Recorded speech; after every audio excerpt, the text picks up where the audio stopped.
This is Dr. Anastasia Chopelas, founder of Scientific Healing, a fusion of physics and ancient healing arts. In today's video, you'll hear about the best way to find your soulmate. You may not like the answer, but the consequences of not doing it this way, you'll like even less. I guarantee that. Many of my clients ask me, when am I going to meet the love of my life? When am I going to find my soulmate? Well, I'm a healer. I don't do predictions like this because they can change at a moment's notice because nothing is fate or preordained. We all have free will. One little decision change can change the whole path. Like I can see the path, but as soon as a little energy comes in, that path sort of disappears. And I have to say that I was in that same questioning mind, when am I going to meet the love of my life, for about 20 years. And when I met and married my children's dad 35 years ago, I thought I had met the love of my life. But after 10 years of being married to what I thought was my soulmate, it didn't end well. There is an important point to this story. When I met my ex, I was in one of the worst times of my life. I had just graduated with my doctorate, so that meant that for 28 years I was a student, and now things were shifting. And I started a new job, and on top of that, I was being stalked by another man that totally frightened me. I had never been that afraid in my entire life. I happened to be living on my own at the time and wasn't sure where I'd end up moving to. I was alone and had my heart beating out of my chest, afraid and worried about what that stalker was going to do. In energy talk, my personal frequency or energy was way below my natural level.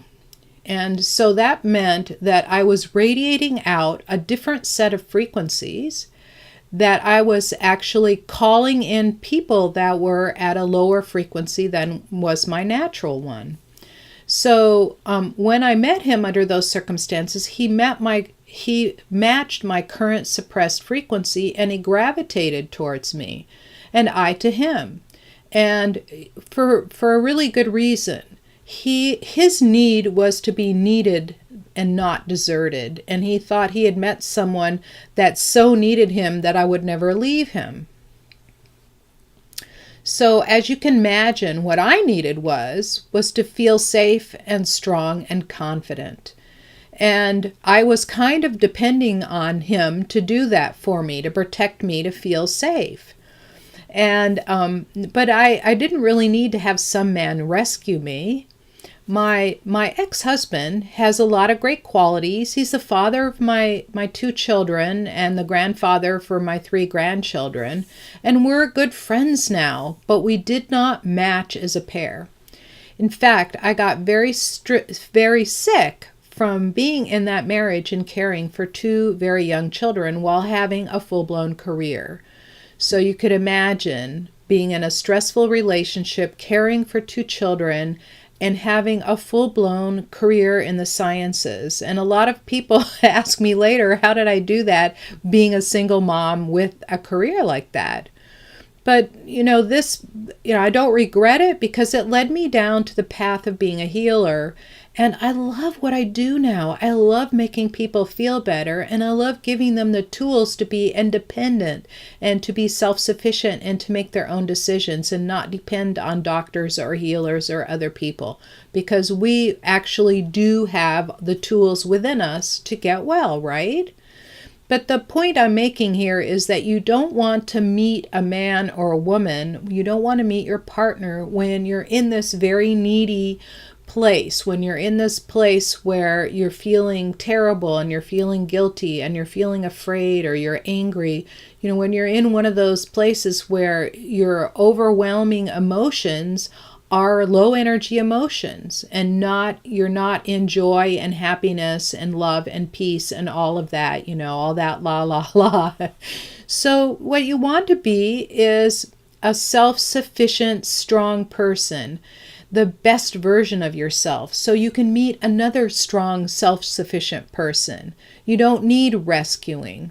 In other words, when you're at your natural frequency or above, you're going to attract people at that higher level. And you'll actually be more in tune with them to develop a lasting relationship. than when you are in a needy and lonely place. And once you become strong and sufficient, when you ask the question of when will I meet my soulmate, it will become irrelevant because you really don't feel the need to have it. But when you do have it, it's really great. And when that question does become irrelevant, that's when you'll meet your soulmate. That's when you'll meet the best version. You'll be your best version, and they'll be their best version too of themselves. So I had been more or less single for about 20 years after I divorced my ex, and that was in 1994. And I dated a lot. I even dated a couple of guys for a period of time. And all that time I asked the question, when am I going to meet my soulmate? Then in early 2013, after I learned this energy healing stuff, I started my practice in 2012. And in 2013 is when I first started to earn money with private clients. And then later in the year developed classes to help teach people this. And so I did a whole series of these relationship healings on old boyfriends, ex-spouses, my family, my parents, my children. You can do that on all people because you never sever the heart tie, right? You're only severing the connections that are creating problems for you. I also did it on the shoulda, coulda, woulda, the ones that got away that I still had feelings for. And I didn't even want to do that. I thought, why should I do that? That's scary. No, I want to have those feelings because I feel so good having those feelings. But I did it anyway. And they went away because that connection was unhealthy, right? And so at that point, and I had a bunch of dating profiles out, I don't know, 2 or 3 at different places like Match.com.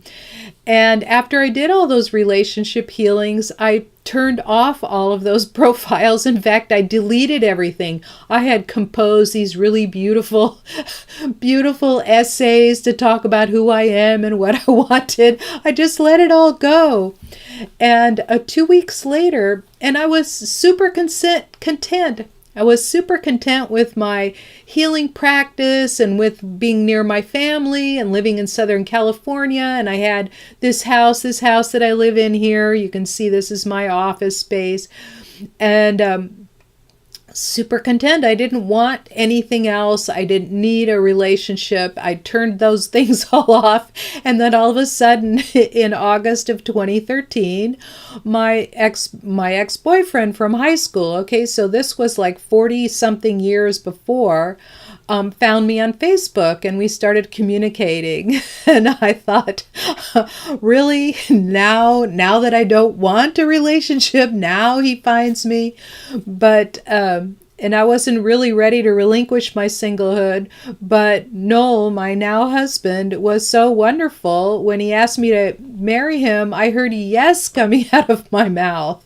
So that was the most amazing thing that happened, because now I was in a place where I didn't need it. And now, you know, it's not all hunky-dory, but it's a great relationship that we keep working on and building on and developing. And that's the kind of thing that you want to have, right? You want to have a peaceful, wonderful relationship where you're not clinging to one another in mutual need. You want to be there in, mutual love and mutual respect, right? So you can get a free relationship healing by going to scientifichealer.com/clear-now. That's scientifichealer.com/clear.now. And I will have this particular clearing live again. And if you sign up, I will notify you so you and I can connect online and you can ask me all the questions you want and get some personal attention. So the links that I mentioned are in the notes below. Let's you and I connect. I've reserved time on my calendar to speak to you about my programs to help you feel your best. Go to scientifichealer.com/appointment. If you like this video, Click the like button below, share it with your friends, and be sure to subscribe to my channel. Thank you for watching, and I'll see you in the next video.